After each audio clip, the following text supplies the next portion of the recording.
Bonjour mon frère, bonjour ma sœur.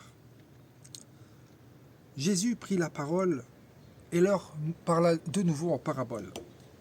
Le royaume des cieux ressembla à un roi qui fit des noces pour son fils. Il envoya ses serviteurs appeler ceux qui étaient invités aux noces, mais ils ne voulurent pas venir. Il envoya encore d'autres serviteurs avec cet ordre. Dites aux invités, j'ai préparé mon festin, mes bœufs et mes bêtes grasses sont tués. Tout est prêt, venez aux noces. Mais eux, négligeant l'invitation, s'en allèrent l'un à son champ, un autre à ses affaires. Les autres s'emparèrent des serviteurs, les maltraitèrent et les tuèrent. À cette nouvelle, le roi se mit en colère. Il envoya ses troupes, fit mourir ses meurtriers et brûla leur ville. Alors il dit à ses serviteurs, les noces sont prêtes, mais les invités n'en étaient pas dignes. Donc là, comme vous le savez, dans la première partie, on parle bien du peuple de Dieu, des Juifs, des pharisiens, des Hébreux. Ensuite, alors il dit à ses serviteurs, les noces sont prêtes, mais les invités n'en étaient pas dignes. Allez donc dans les carrefours et invitez aux noces tout ce que vous trouverez. Donc tout ce que vous trouverez, tout le reste du peuple, toutes les nations. Ses serviteurs s'en allèrent sur les routes et ils rassemblèrent tous ceux qu'ils trouvèrent, beaux et mauvais. Et la salle des noces fut remplie. Le roi entra pour les voir, et il aperçut là un homme qui n'avait pas mis d'habit de noces. Il lui dit, mon ami, comment as-tu pu entrer ici sans avoir d'habit de noces? Cet homme resta bouche bée. Alors le roi dit aux serviteurs, attachez-lui les pieds et les mains, emmenez-le et jetez-le dans les ténèbres extérieures, où il y aura des pleurs et des grincements de dents. En effet, dit le Seigneur, beaucoup sont invités, mais peu sont choisis. Donc, dans la deuxième partie, il parle du peuple de Dieu en Christ. Et quand il dit, le roi entra pour les voir et il aperçut là un homme qui n'avait pas mis d'habit de noces. Il lui dit, mon ami, comment as-tu pu entrer ici sans avoir d'habit de noces? De quel habit parle-t-il? Il parle de l'habit de justice, l'habit de la justice de Dieu. Il n'est pas habillé de la justice de Dieu. Donc, ça, encore une fois, c'est la personne qui n'est pas née de nouveau. C'est cette personne qui vient à l'église tous les jours, mais qui ne pratique pas la parole de Dieu.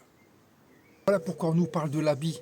L'habit habillé de la sainte justice de Dieu, la justice de Christ.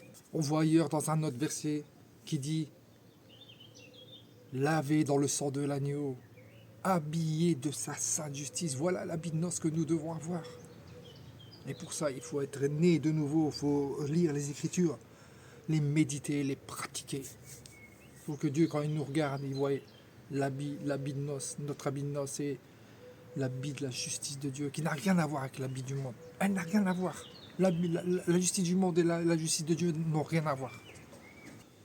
Tu peux être dans une église et ne pas être habillé de la justice de Dieu. Tu peux même servir dans une église, tu peux même faire la louange, tu peux même faire la sécurité, tu peux même faire la sainte scène et ne pas être habillé de la justice de Dieu quand tu n'es pas né de nouveau. Et justement, cette parabole-là nous parle de ça. Il y a beaucoup d'appelés, mais peu d'élus. Et quand le roi entra pour les voir, il aperçut un homme qui n'avait pas mis d'habit de noces. Il lui dit, mon ami, comment as-tu pu entrer ici sans avoir d'habit de noces? Cet homme resta bouche fermée. Il resta bouche fermée parce qu'il connaissait sa condition. Ce qui veut dire aussi, comme dans la parabole des 10 vierges, où quand il a le dernier réveil, ça sera juste pour montrer l'état du chrétien, dans l'état dans lequel il sera.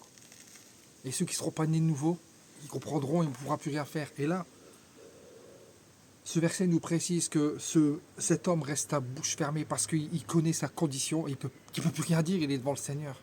Donc voilà, si tu n'es pas né de nouveau, encore une fois, si tu n'es pas habillé de la sainte justice de Dieu, tu ne rentreras pas dans le royaume de Dieu. C'est pour ça qu'il faut être vigilant, il faut pas se conformer. J'allais même dire qu'il faut plus se conformer au pasteur. Il faut regarder dans les Écritures, il faut que le fondement il est dans la parole de Dieu. Donc quand tu entends le pasteur qui dit quelque chose, il faut toujours vérifier. Il faut vérifier, c'est le fondement. C'est le fondement. Voilà. Voilà ce que je voulais dire ce matin, ce que je voulais partager. C'est merveilleux. Jésus est merveilleux. Merci Saint-Esprit de Dieu. Quand tu reçois des choses comme ça, tu comprends le verset qui dit cherchez, vous trouvez, et vous trouvez. Ça aussi, cherchez, vous trouvez. Ça veut dire que si tu cherches pas, tu ne trouveras pas. Il faut sonder les Écritures. Il faut chercher. Dieu nous dit cherchez et vous trouverez. Donc ça ne vient pas comme ça.